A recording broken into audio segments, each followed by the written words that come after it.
ថាមិនហើយអ្វីដែលខ្ញុំចង់បញ្ជាក់បន្ថែមទៀតនោះឃើញមានអ្នកជាយាមផ្សាយផុសងួចង់ឲ្យខ្ញុំជាប់គុកចង់ឲ្យខ្ញុំចាប់ខ្ញុំដាក់គុកចាប់ខ្ញុំដាក់គុកខ្ញុំខ້ອຍគេខុសរឿងអីហើយគុំគួនខ្ញុំរឿងអីខ្ញុំធ្វើអីនេះជំរាបសួរបងប្អូនសូមជូនដំណឹងមិនតាន់យប់នេះគឺខ្ញុំត្រូវធ្វើដំណើរត្រឡប់ទៅវិញទាំងយប់តែម្ដងដោយមានលិខិតអញ្ជើញឲ្យខ្ញុំបំភ្លឺរឿងផ្សាយព័ត៌មានខ្ញុំមិនដឹងថាខ្ញុំខុសរឿងអីបងប្អូនដោយសារតែអ្វីដែលខ្ញុំផ្សាយគឺសុទ្ធតែជាព័ត៌មានដែលពិតហើយជាព័ត៌មានដែលបានផ្ទៀងផ្ទាត់ច្បាស់លាស់ត្រឹមត្រូវហើយព័ត៌មានដែលខ្ញុំផ្សាយនឹងគឺយកចេញពីក្រសួង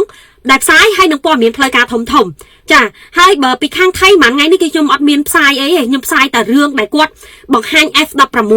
ហើយនឹងបង្ហាញការចល័តតបចល័តដុតក្រោះដោយសារតែខ្ញុំផ្សាយពីខាងថៃគឺដើម្បីឲ្យបងប្អូនបានដឹងមានការប្រុងប្រយ័ត្នជាក់ស្ដែង F16 អាដ្រូនទម្លាក់គ្រាប់បែកវាពិតជាបានមកមែនចាហើយខ្ញុំផ្សាយនេះដោយសារខ្ញុំមានការព្រួយបារម្ភដោយការពីប្រហែលថ្ងៃមុនឃើញថៃ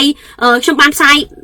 ប្រាប់មុនចឹងដែរហើយក៏មានការដែលថៃឆ្មក់បាញ់ប្រជាជនយើងស្លាប់ម្នាក់នឹងរបួសប្រហែលអ្នកនៅឃុំព្រៃច័ន្ទនិងភូមិជោគជ័យនោះចាអញ្ចឹងគឺខ្ញុំផ្សាយតែប៉ុណ្្នឹងទេហើយបើខាងតបពីខាងយើងវិញលេនដ្ឋានរូបភាពតបរូបភាពត្រង់សេគឺខ្ញុំអត់ដែរផ្សាយតតែសោះខ្ញុំមានតែផ្សាយឲ្យបងប្អូនជួយប្រាប់តគ្នាជារឿយៗថាកុំឲ្យថតកុំឲ្យផ្សាយ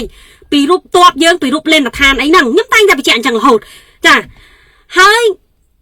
រឿងការផ្សាយរបស់ខ្ញុំគឺខ្ញុំបានផ្ទៀងផ្ទាត់ច្បាស់លាស់អត់ចេះតែផ្សាយឯងដូចខ្ញុំបានបញ្ជាក់អញ្ចឹងហើយអ្វីដែលខ្ញុំទទួលបានចុងក្រោយនេះ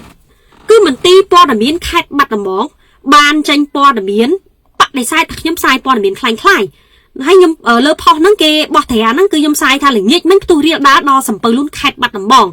ហើយផុសហ្នឹងខ្ញុំផុសក្រោយក្រសួងទៀតក្រសួងការពារជាតិបានផ្សាយនេះបងប្អូនផ្សាយការពីម្សិលមិញក្រសួងបានបញ្ជាក់ថាមានការបាញ់ប្រហារនេះរៀលដាល់នៅយុទ្ធភូមិភាគទី5នេះខ្ញុំអានចុះមកក្រោមគឺនៅខេត្តបន្ទាយមានជ័យនិងស្រុកសំពៅលូនខេត្តបាត់ដំបងក្រសួងផ្សាយដែរហើយមិនខ្ញុំផ្សាយក្រោយក្រសួងថាខ្ញុំផ្សាយคล้าย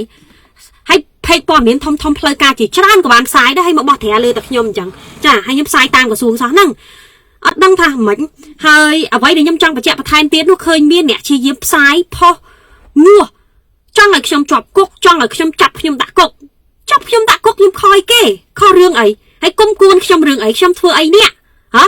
ហើយមើលការផ្សាយខ្ញុំមកកណោមើលចេតនាអី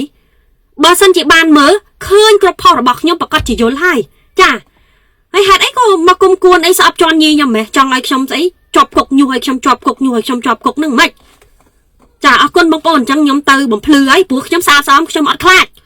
ហើយខ្ញុំសង្ឃឹមថាខ្ញុំទទួលបានភាពយុត្តិធម៌ខ្ញុំមានទឹកចិត្តដូចតែបងប្អូនទាំងអស់គ្នានឹងចំពោះសង្គមជាតិយើងមានការព្រួយបារម្ភហើយខ្ញុំផុសខ្ញុំតែងតែប្រយ័ត្នចាផ្ទៀងផ្ទាត់ច្បាស់លាស់ហើយយកព័ត៌មានពីពេកផ្លូវការប្រភពផ្លូវការរបស់ក្រសួងទៀតចាអរគុណបងប្អូនជួយចែកម្លែកផងអរគុណច្រើន